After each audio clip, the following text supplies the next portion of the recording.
Hi, I'm Rory. Bit of a wave there for the people watching on the YouTube video. And with me, as always, is Ken. How are you doing, Ken? I'm exceptionally well. Thank you for asking, Rory. We are so grateful that you have joined us for episode 233 of the Counselling Tutor Podcast. This is the last episode in this season. We run the Counselling Tutor Podcast during the academic year here in the United Kingdom, and many students graduating at the moment. So last episode for this season, but of course we will be picking up again. We hope you'll stay with us. But what can you expect today? Well, we start episode 233 by looking at those counselling foundations, where today we're going to have a phenomenological look at phenomenology. You see, there it is. There's the tongue twister to start the episode off. We then move on to focus on self, where we recognize you are the beating heart of your practice. We're going to be speaking about new beginnings in that section. And then we go into practice matters, where we're deep diving into a counseling skill. It is the counseling skill of focusing.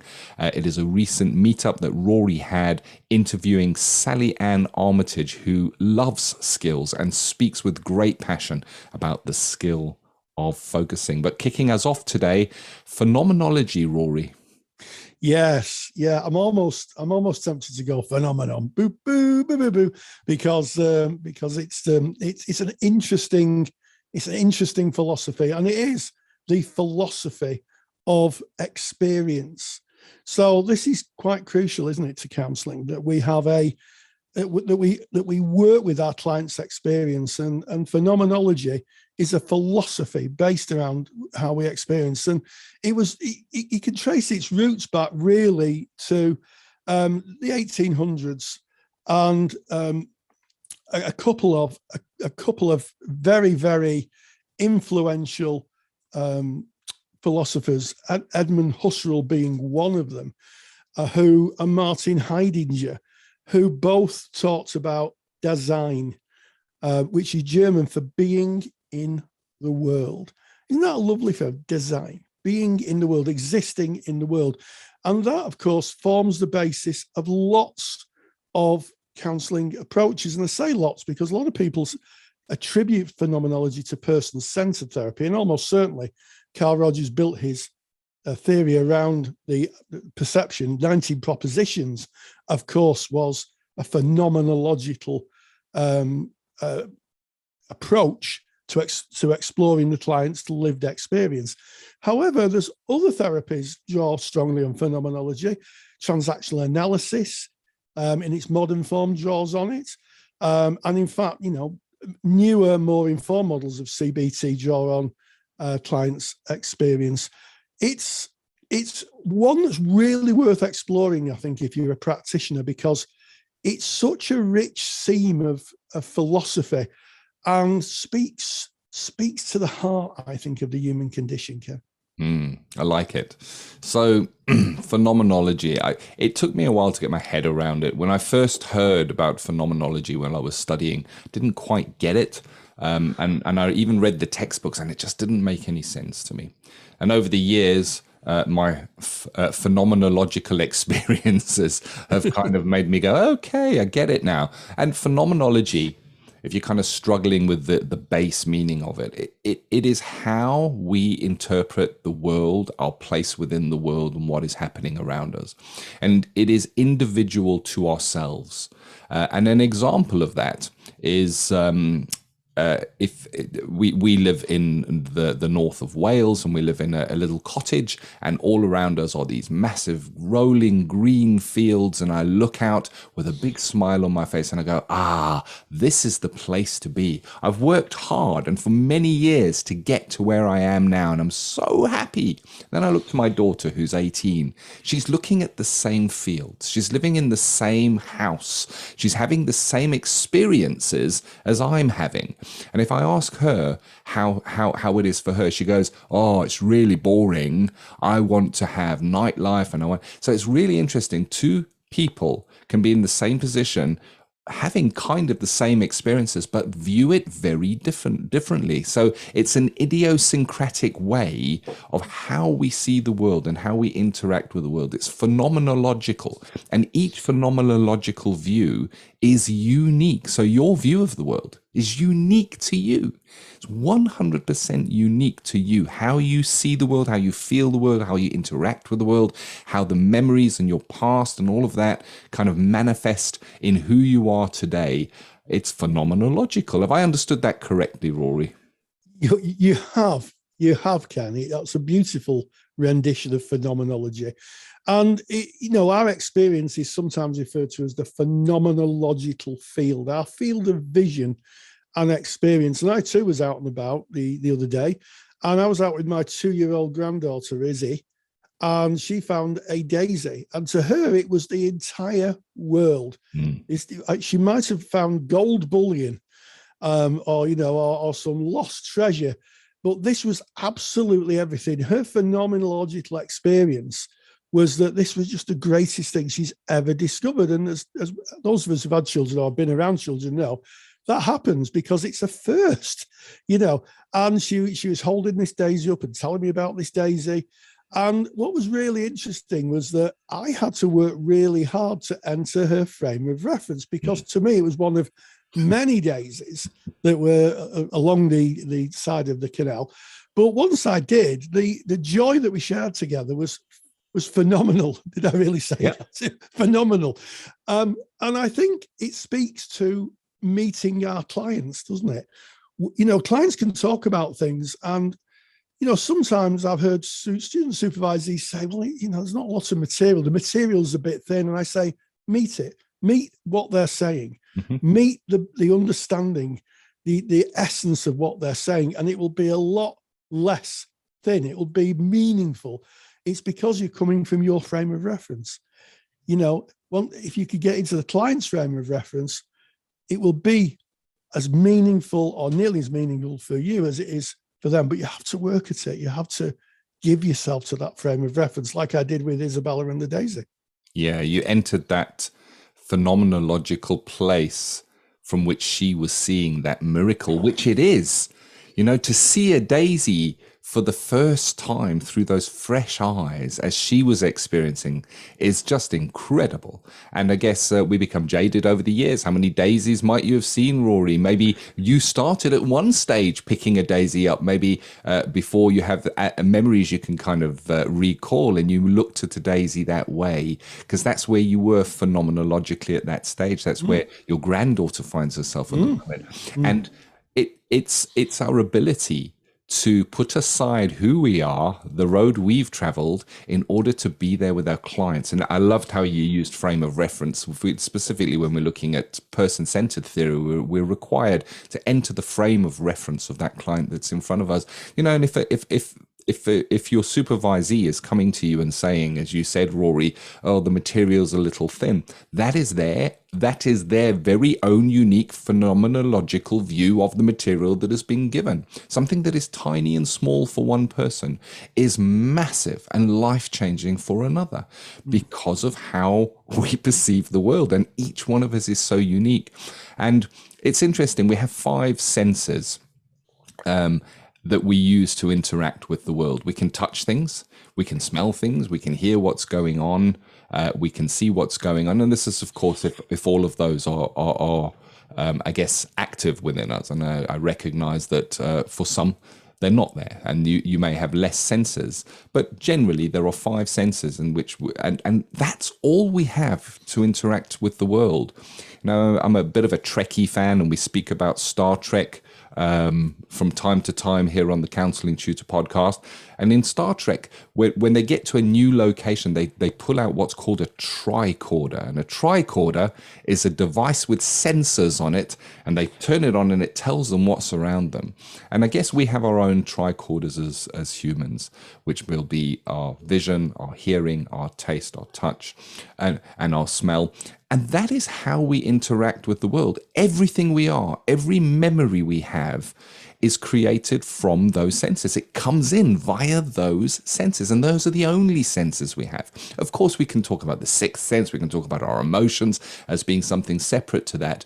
But I guess the picture I'm trying to paint here is that is the phenomenological field that is around us, or how we interact with it. It is our personal way of interacting. interacting. And of course, when we look at the light spectrum, we see a tiny sliver, a tiny, tiny sliver of that is light, visual light spectrum, because that's what our sensor, that is our eyes, can detect. But of course, there is infrared and below, and there is above violet, ultraviolet and above, into radio waves that we are not able to see, that we are not able to perceive, that we are not able to sense, but of course they are still there.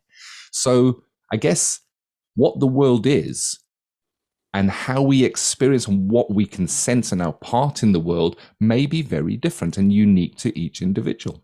I hope I haven't gone too far off the old Star Trekky. Well, we've done tricorders, haven't we, Ken? And daisies.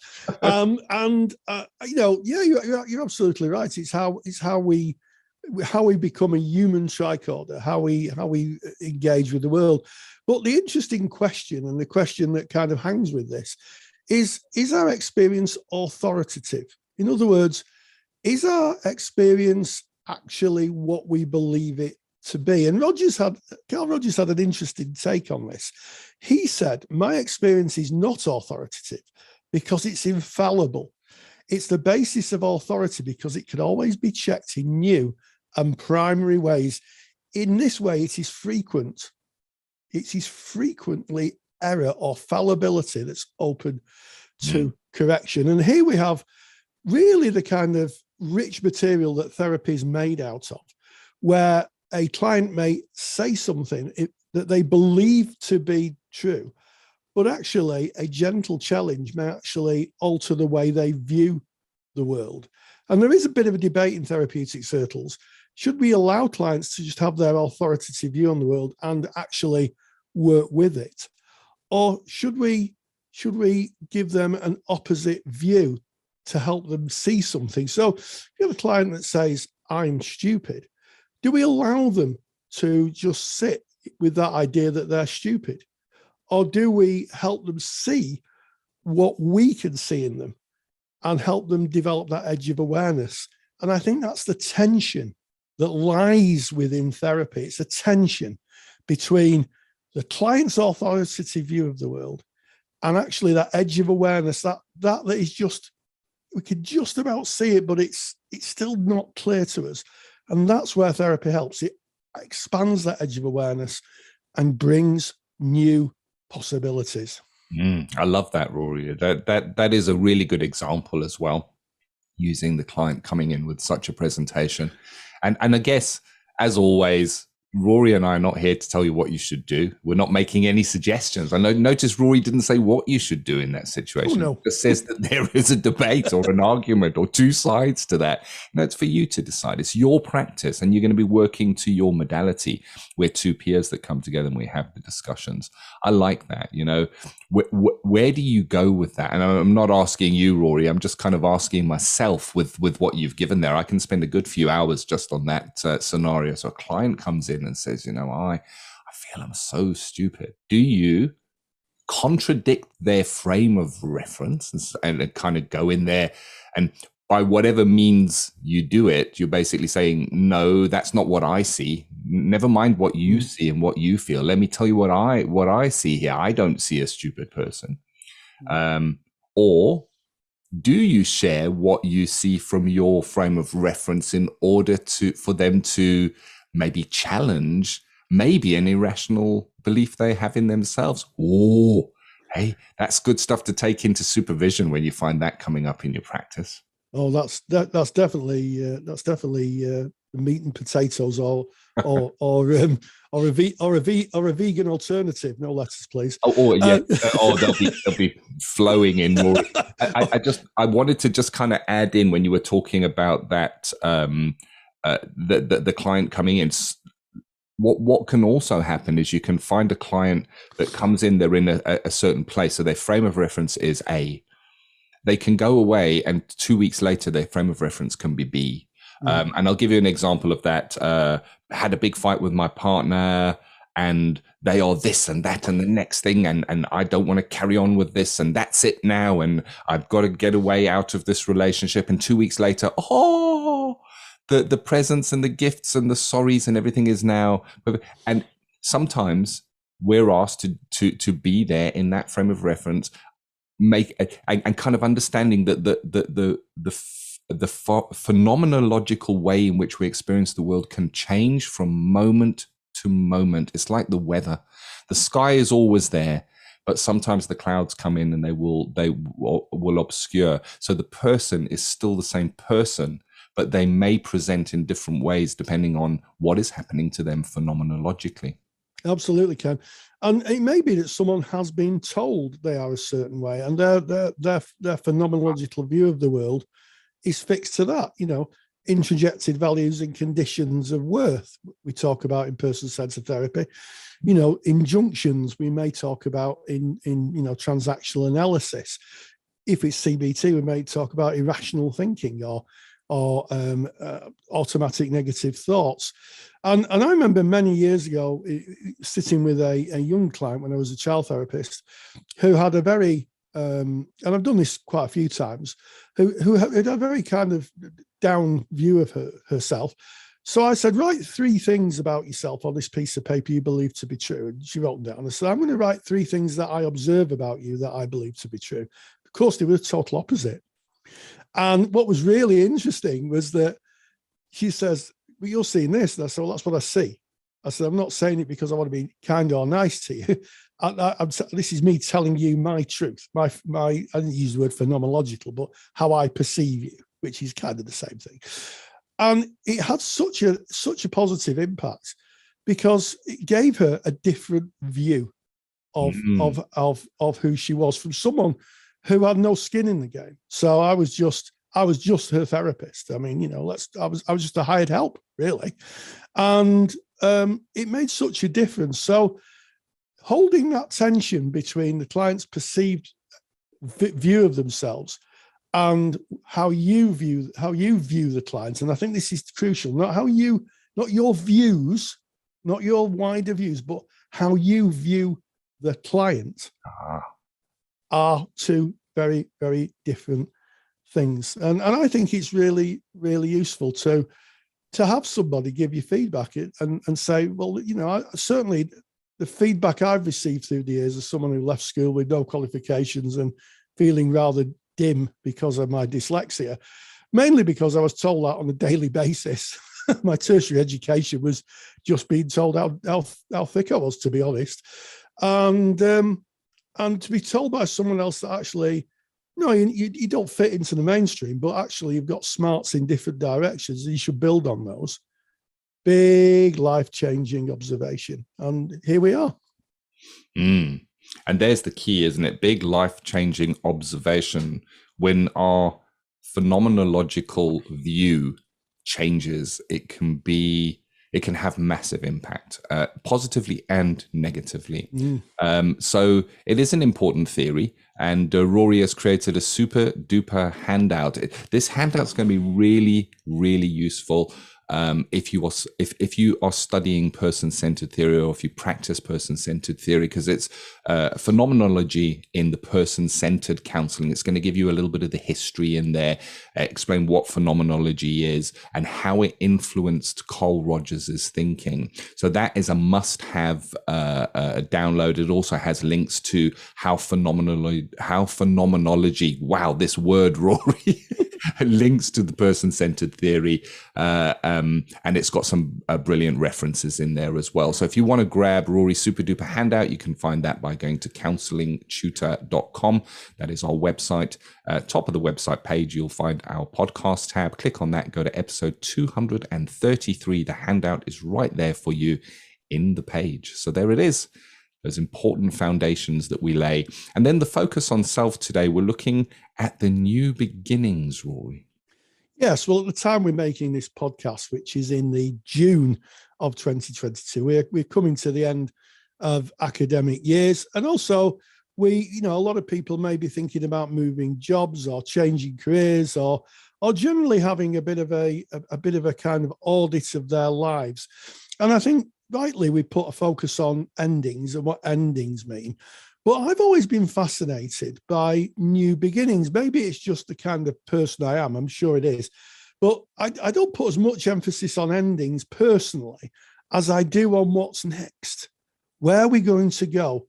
And as someone who grew up with the NASA space program and saw men walk on the moon when I was 11, that was quite a thing. That's quite a thing. NASA didn't say, oh, well, we've had the Mercury program, we put a person into space, but we've ended that. Let's all sit around and talk about that. And he said, no, what's next? What's next? And I think it's a good discipline to harness in self, to engage in the future, to step into the future and say, what is this new beginning going to look like? What does it mean to me? What will I contribute to this new beginning? And just embrace it, because we do move. We are, as human beings, we are propelled towards the future. We always look towards the future. So yeah, that's my view on it, Ken. I have to be honest, I'm not a big endings person. Obviously celebrate endings in practice, but in my own personal life, when something finishes, I kind of have a reflection on it, and then I'm thinking, what's next? What about you, Ken? I think that you need a chapter to end to start a new chapter. That's the excitement of a book. If a chapter just goes on and on and on and on, it eventually loses interest, certainly for me. So we're facing endings all the time, and we've covered endings multiple times on the podcast, and there's loads of information on endings, working with endings in therapy on the CounsellingTutor.com website.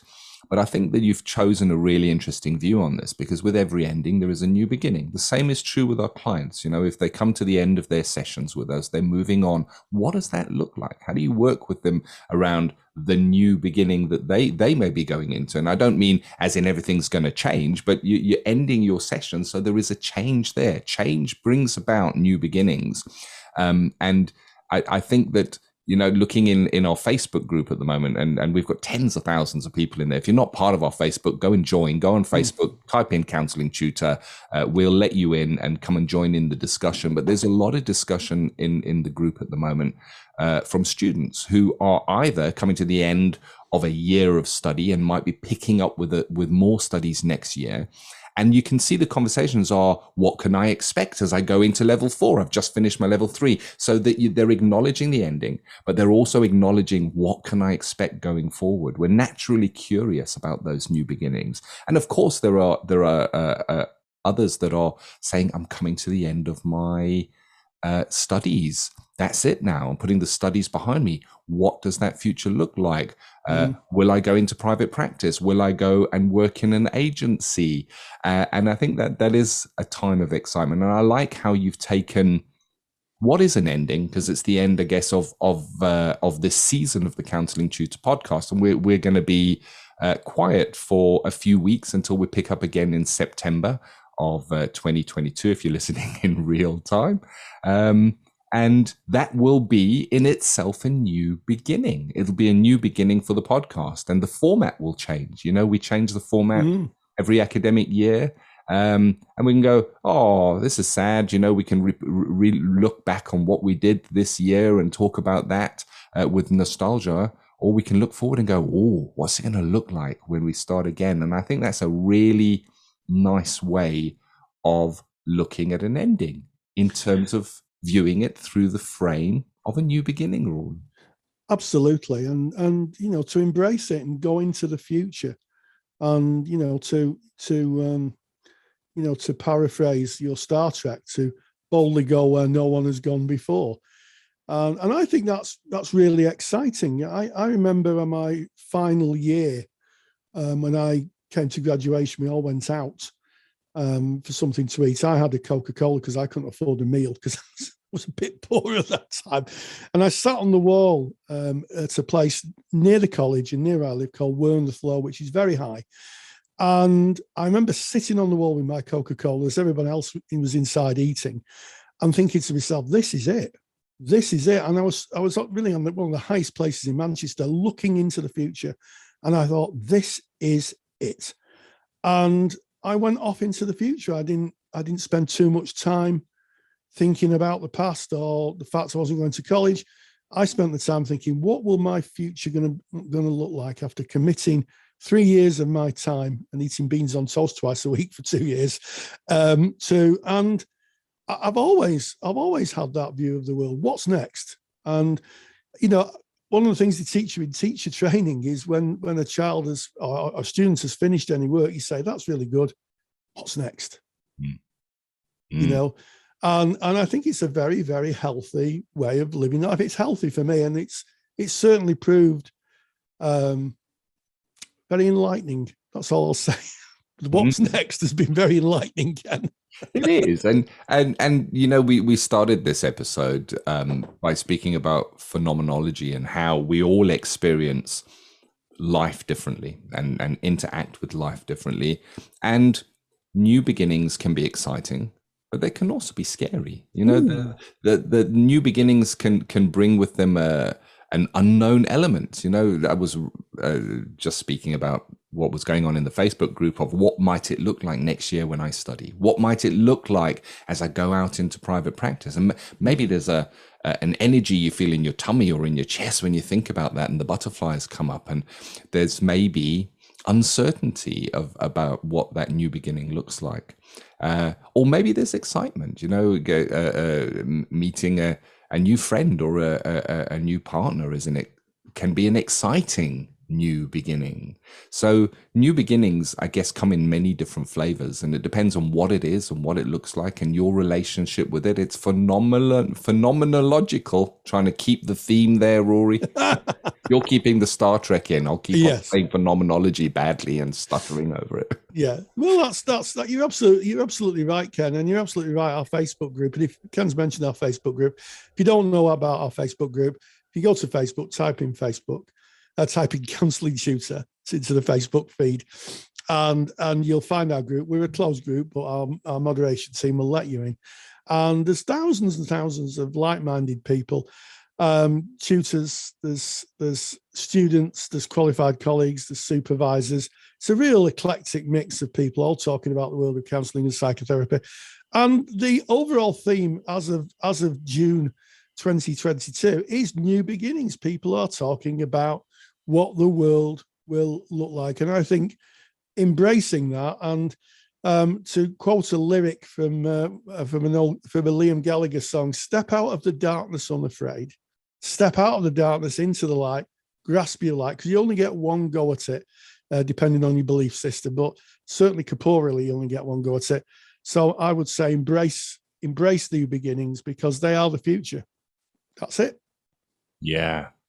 So if you're listening to this in real time and you are a student, you've come to the end of your year of studies, congratulations to you.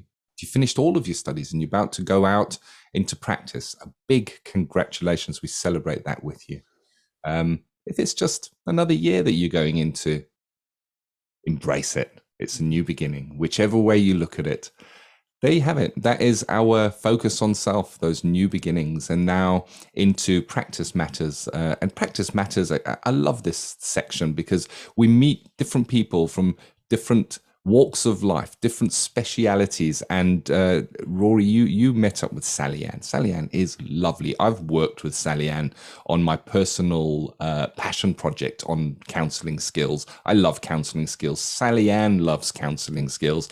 And you got together to speak about a counselling skill that I think deserves a little bit of attention, and that is focusing. Yes, I caught up with Sally-Anne, who is my team teach. I work with her on the supervision course, Counselling Tutor on a supervisor's training course, and she teaches with me. And she's a mate of mine, I think I can say that.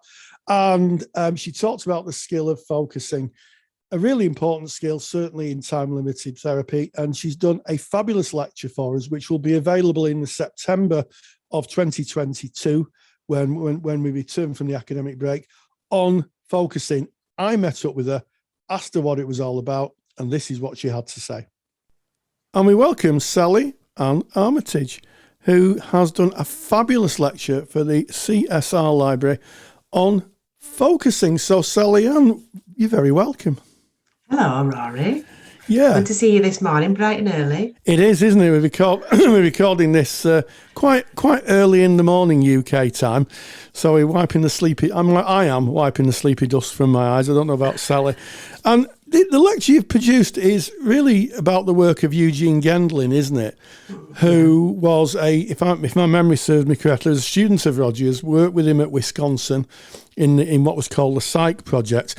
And Eugene Gendlin produced his own take on person-centered therapy, which is called focusing. And you've done a lecture on it. So the first question is, what is focusing? Well, that's a really good question because, how long have you got? Focusing can be quite a simple thing, or it can be quite a complex and nuanced thing. So in this lecture, I've tried to sort of give quite a lot of different examples of ways we can focus, because a simple focusing is, where do you want to start, or what feels most important to talk about first? Very simple. You sort of giving the client the opportunity to talk, to give it some thought about what they want to prioritize. But then, if you look into it a bit deeper, a reflection is a focus. Clever use of silence is a focus. So I've kind of gone into all sorts of different areas to talk about ways that you can do it. And I could have easily gone on for longer. It's such a broad subject. Yes, and I think that's a really important point, isn't it? Because therapy has a distinct beginning, and it does start with, maybe after you've done your contract, saying to the client, what is it you want to bring? And they may have lots of scattered difficulties. And I don't know if this is your experience in your practice, Sally, but sometimes you have to ask the client which one's the most difficult. Difficulty first. So what I'm hearing is the skill of focusing is about priority. Is it about anything else though? What you said can be quite nuanced. What's the nuance? I've given examples in my lecture about ways that you can sort of identify if a focus might be useful. And there's quite a few different ways. And some of the things I've noticed is if people don't talk about feelings or emotions at all, people talk about other people almost entirely rather than themselves.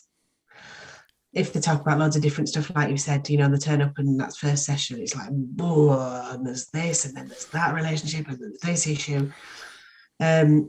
So it's about helping, especially when you sort of get more into your practice and more comfortable being a therapist. It can be about starting to line up what's going on verbally, what's been said by your client, with what's going on inside, and making sure those two things are pretty much as close as we can get them.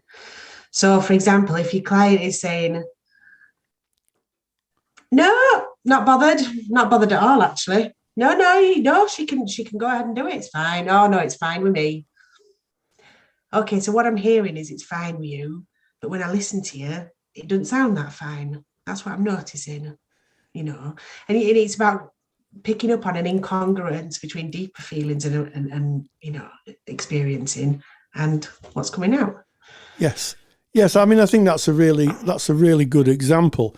And I think it is one of the most useful skills. I mean, I can remember having a client who banged his fist on his leg when he was talking, saying, "I'm not bothered about this. I'm not angry at all about it." And I said to him, "You say you're not angry, but you're hitting your leg pretty hard with your fist." Yeah. And it's about very carefully watching what's going on in front of you and the tone and the word use. And sometimes it's about subtle emphasis, isn't it? And you notice a subtle emphasis on a word that somebody's talking about, and it's about noticing that. And that just bringing that into the client's awareness can help them tune into those deeper thoughts and feelings that otherwise they might have been missed. And that's we talk sometimes, don't we, Rory, because we teach together, we talk sometimes about the art of person-centered counselling, and that's the art form, isn't it? I like that, Sally, and it is. I think person-centered therapy is an art form, and I don't know if you agree with me, Sally, but I often think that some people can think of its non-direct non-directive kind of base as actually not doing anything at all. But there is a sense of being involved in the relationship. Focusing for me is not directing, but observing and reflect. It's a wider reflection, isn't it? Mm-hmm. Yeah, because it's about taking the client closer to their own frame of reference, a decent focus. Let me just tell you one of the quotes that I put in my slideshow. It's actually, again, linked quote. The most important rule for a therapist or friend to observe in helping someone to focus is to stay out of the focuser's way. Yes. And I love that. Because on the first view, you're like, what? What do you mean? What, do I just need to go? But when you look into it, it's right. It's right. It is. Because if we start saying, oh, it sounds from what you're telling me that you need to think about this first, and then that, and this seems like the biggest problem from what I can hear, you instantly, with good intention, we've all done it, you instantly take the client out of their frame of reference and away from their own experiencing. Yeah. And I'll pick up on an earlier point, Sally, where we talk about incongruence. It's where thoughts, feelings, and actions are disconnected. They're in a very and they're spread out, and it's drawing them in, so they're all part of the same ecosystem, and that the client can identify them. Identify what's being said with the feeling that's being expressed, and I think that's part of being a therapist. And just hearing you speak about that, within that, there's a mild challenge as well sometimes, isn't there? Just a mild little bit of a challenge. Yeah, there definitely is. There definitely is. And of course, if you're new to counselling or you're training or you're just in the first sort of 10, 20 hours of your placement, challenge might feel like a brave move. And that's all right. These things take time. It takes time for you to realise that your gut and your intuition is quite a useful tool, to be able to do that. Because I as a therapist, I've been a therapist for a long time, and part of my work is with the police force. So I am quite challenging, and I can be. I set that relationship, and it's all about that relationship, and being able to say to somebody all that stuff that you usually, stays in your head. It doesn't have to with me. Yeah. You can say it all. Yeah. You're never going to see me again. It's confidential. It's stuff. So yeah. It's all good here. I'm up for this. I invite you into this process. So yeah, it's that relationship's built, and then yes, I can say what I need to say. That I'm hearing this, but I'm not seeing it. I'm seeing this, and this. I might not be right, but this is what I observe. Yeah. And I like that. I like that sense that focusing gives us as inviting a permission. I like that term, inviting a permission to the client to be themselves, where in circumstances other than in the therapy room, they can't be. Absolutely. Absolutely, 100% with police. Absolutely. It's totally a prerequisite of being a police officer to not be congruent, to show up at a scene that would invite stress, tears, running away and not run away and not get upset and not look stressed. It's by very, very virtue of the job. It's not an option. So here, especially because, I sort of couch it quite carefully. I've worked for the police for years. You have to protect me. I really sort of go into some, sort of spend a few minutes of the start of the work just framing it, But focusing is a huge part of that. Being able to use the time effectively, because it is, we get 8 sessions, so we're using that time effectively and going there. And I don't know whether, I don't know what your experience are, people listening this of therapy, but for my own, when I'm talking in therapy, I can feel the areas that feel a bit fragile, a bit like they might make me feel upset. And according to how comfortable I feel in that moment, I might go into them or I might not, and sometimes I don't. So that relationship is so important in it, to giving us that space where, all right, I know that there's something there and I'm going to walk towards it rather than away from it. Yeah, absolutely. And I think, when I think of counselling, I sometimes think of it being like a canvas, a canvas of a picture where things, in some pictures there can be some dark areas that you can't sometimes see the detail, and sometimes it needs to be explored. And you mentioned your colleagues in the police. I think there's a lot of people who may struggle to connect thoughts, feelings, and actions because of the modern world we live in, the corporate world, where emotions sometimes aren't invited. Other emergency services, there's a huge span. But I did take your point that the police are at our police force and our colleagues in the police are at the real sharp end of situations. It's a useful skill focusing. Are there any things that we need to be thoughtful of? Any rookie errors that we need to make sure that we don't? Any potholes we need to make sure we don't kind of fall into? The one that I observe most in supervisees and when I used to teach counselling, the one that was the main issue is people using their own frame of reference. And it, I from what I hear, you need to be speaking about the bereavement, don't you? Yeah. That's what, is that what you're here for? It sounds like, even their reflections can focus in on something that's of their choosing. Yeah. You know what I mean? Inadvertently. Yeah. Because they've sat and they've thought, I can hear this client, and this is what they should be doing. Absolutely, and it also speaks to transference as well, doesn't it? If you're seeing a client and it's bringing up thoughts and feelings from the past, it's very, very easy, I think, to direct the arc of therapy as opposed to letting them direct the arc of therapy, the clients. Yeah. I mean, one of the things that I do talk to my trainees especially about is when we're with a client, the natural pattern should be, in my opinion,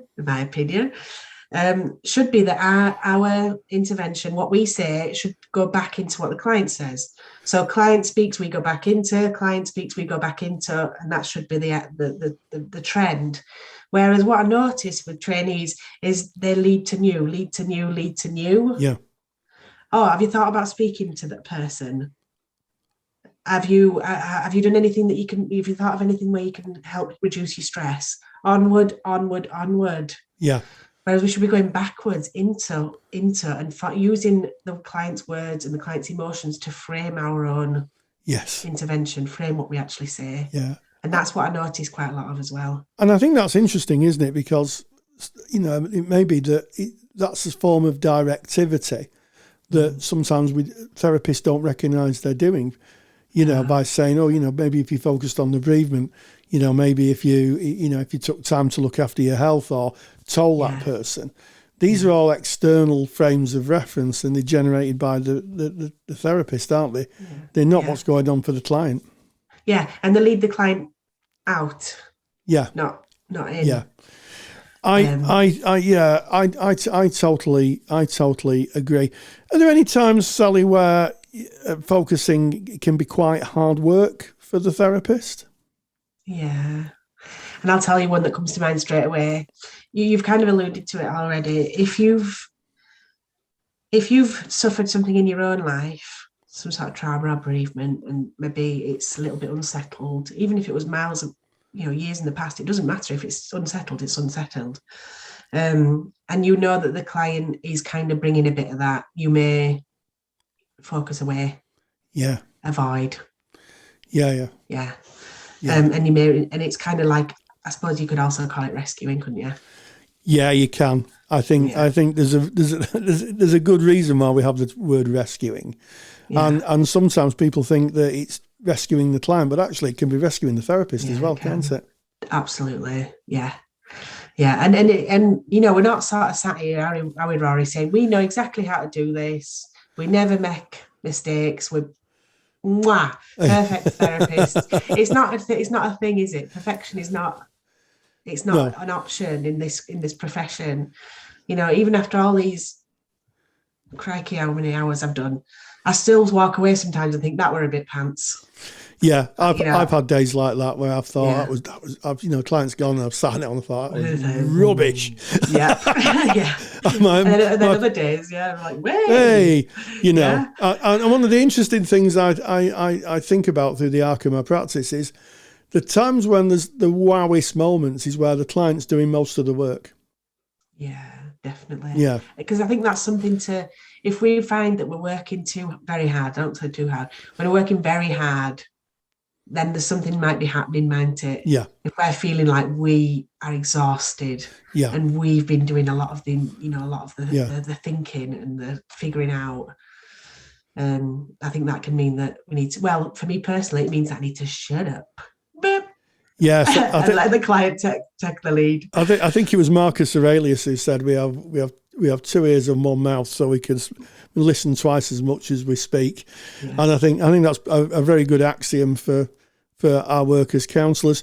As we come to the end of this interview, Sally, what takeaways would you hope that people would take from watching your lecture? What changes in practice would you hope that people may think about instigating as a result of watching your lecture? This is going to sound strange. Don't be clever. Don't try to be clever.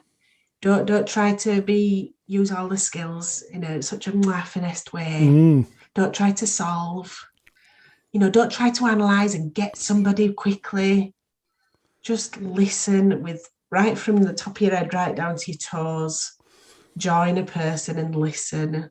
And if you're really listening and you're really trying to genuinely get a person from their frame of reference, then the rest will sort itself out. Well, I think on those very wise words, Sally, we'll end the reference. We'll end the reference. We'll end the interview. I know, frames of reference. We'll end the interview. Sally-Anne Armitage, thank you so much for joining us. Thank you, Rory. Big thank you to Sally-Anne Armitage, and of course to you, Rory, for having the reaching out and having the interview. I'm trying to say holding or hosting the interview. Oh, the words today. But there you have it. Yes, of course. I need to mention now Sally-Anne's lecture.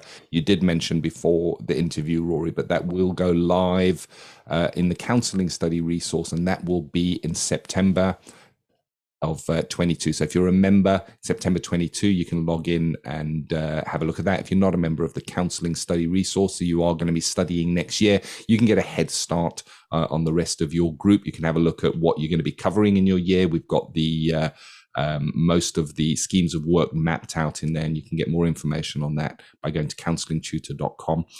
This has been episode 233 of the Counselling Tutor Podcast. Yes, we started off with phenomenology, the philosophy of perception, and the basis of virtually all therapeutic ideas.